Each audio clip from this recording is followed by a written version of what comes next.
en âme, qui méprisaient les autres populations, qui méprisaient leurs us et coutumes, qui méprisaient leur religion.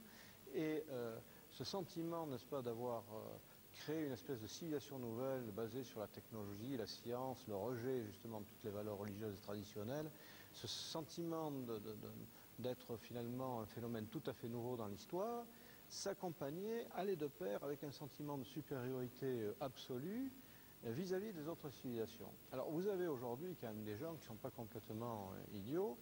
Je pense par exemple à quelqu'un comme M. Hubert Védrine, qui était un ancien ministre de Mitterrand, un ancien ministre des Affaires étrangères, et qui disait que ce serait quand même assez drôle si un jour on voyait les Chinois menacés d'avoir une espèce de suprématie mondiale et vouloir nous imposer les valeurs universelles chinoises contre notre gré. Donc il avait bien compris quand même que les valeurs universelles des Européens, c'était jamais que celles des Européens, c'était pas des valeurs universelles du tout. Et ça, je crois quand même que c'est quelque chose qu'il faudra un jour que les Européens arrivent à se mettre en tête, parce que je pense qu'ils sont en bout de course, même s'ils s'en aperçoivent pas, mais ils sont plus dans la situation où ils étaient il y a 2 siècles en arrière, où ils pouvaient afficher une suprématie totale sur les peuples qu'ils avaient sous leur domination. Aujourd'hui, la donne est en train de changer. Et je crois qu'ils devraient se rendre compte qu'ils ont des valeurs, certes, à défendre probablement, mais qu'il y a d'autres aussi valeurs de par le monde et qui ne sont pas forcément en accord avec les leurs et qu'il va bien falloir qu'ils fassent avec. خاصة مع موجة العولمة كما تطرح بصيغة الأمريكا التي تريد إلغاء الخصوصيات الثقافية، بأنه فيه نمط حياة واحد هو الصالح للعيش وهو النموذج الأخير كما قال فوكوياما. سامحني أنا ما سمعت السؤال جيدا. يعني خاصة مع موجة العولمة بصيغة الأمريكا. هي شوي أنا ما فهمتها. هي العولمة بصيغة الأمريكا سي l'américanisation وليس الموندياليزاسيون. يعني نريد أن نفرض نمط عيش واحد ونلغي كل الخصوصيات الثقافية في هذا.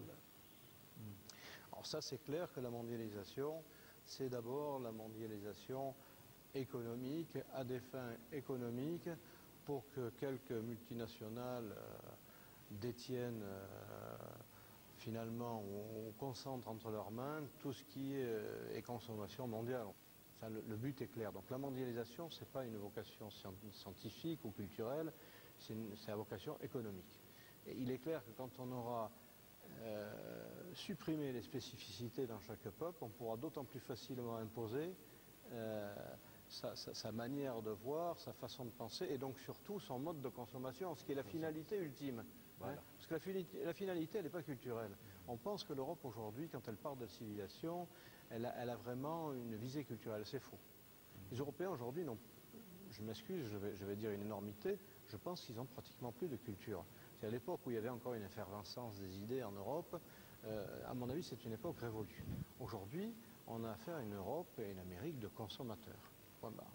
Et ce que voudraient faire finalement toutes ces multinationales qui concentrent les pouvoirs économiques entre leurs mains, c'est d'arriver non plus à faire une Europe de consommateurs ou une Amérique de consommateurs, mais un monde de consommateurs qui soit obligé de recourir au service de quelques personnes qui tiendraient entre leurs mains tout le pouvoir économique. Donc finalement, cette volonté d'effacer les différences culturelles et les identités culturelles, même si c'est à des fins affiché de civilisation, le but en finalité c'est pas celui-là, c'est un but encore une fois uniquement économique. Et ça je crois qu'il faut que les diverses nations, les diverses populations qui ont encore une identité propre se défendent avec l'énergie des désespoirs contre ça, parce que je vois pas pourquoi effectivement on devrait boire du Coca-Cola en Laponie. D'autant plus que le Coca-Cola, moi en ce qui me concerne, je trouve ça dégueulasse. Mais bon, ça c'est ma vision personnelle, il y a peut-être des gens qui aiment ça, tant mieux pour eux, mais il faudra quand même qu'on se fasse à l'idée aussi qu'il y a des gens qui n'aiment pas ça. طيب نعود إلى صورة الإسلام في الغرب.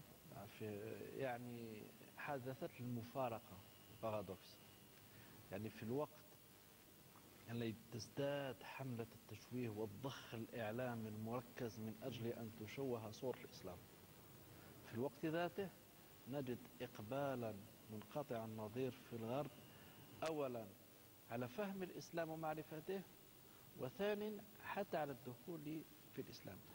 أطلب منكم أن تؤكدوا هذه الظاهرة. ثانيا، ماذا يحتاج هؤلاء المقبلون على الإسلام من جدد؟ Effectivement, alors ça c'est une question à laquelle il est difficile de répondre. On peut constater de façon générale qu'en Europe il y a une adhésion nouvelle à l'islam et qu'il y a effectivement un certain nombre de conversions. Alors, on se demande comment. Parce que quand on voit effectivement la façon dont est présenté l'islam, quand on voit le comportement général de la communauté islamique dans les pays d'Europe, on peut se demander, avec une apparence de raison, comment se fait-il que des gens aujourd'hui trouvent encore un attrait pour l'islam? Moi, je répondrai en toute simplicité, pour moi, ça ne peut être que l'œuvre de Dieu. Parce que si ce n'était pas lui qui prenait en charge de préserver sa religion, je crois que comme toutes les autres, elle aurait été progressivement vouée à disparition. Mais Dieu s'est engagé à préserver le zikra, le rappel, et donc le zikra sera préservé et la yawmin yub'asun. Bon, ça c'est un aspect des choses. Maintenant, qu'est-ce qu'on peut faire? Alors, moi je pense qu'il y a quand même un danger. C'est quelqu'un qui adhère à l'islam, au début il est tout feu tout flamme, il est tout neuf, mais il est clair que s'il est lâché dans la nature, eh bien, il risque fort de revenir à ses anciennes habitudes. Donc je crois qu'il est impérieux. Et alors ça sans aucun souci de prosélytisme, contrairement à ce que peuvent penser les Occidentaux, parce qu'après tout, la ikrah fi din, il n'y a pas de contrainte en religion. Celui qui veut être même mulhid, c'est son affaire.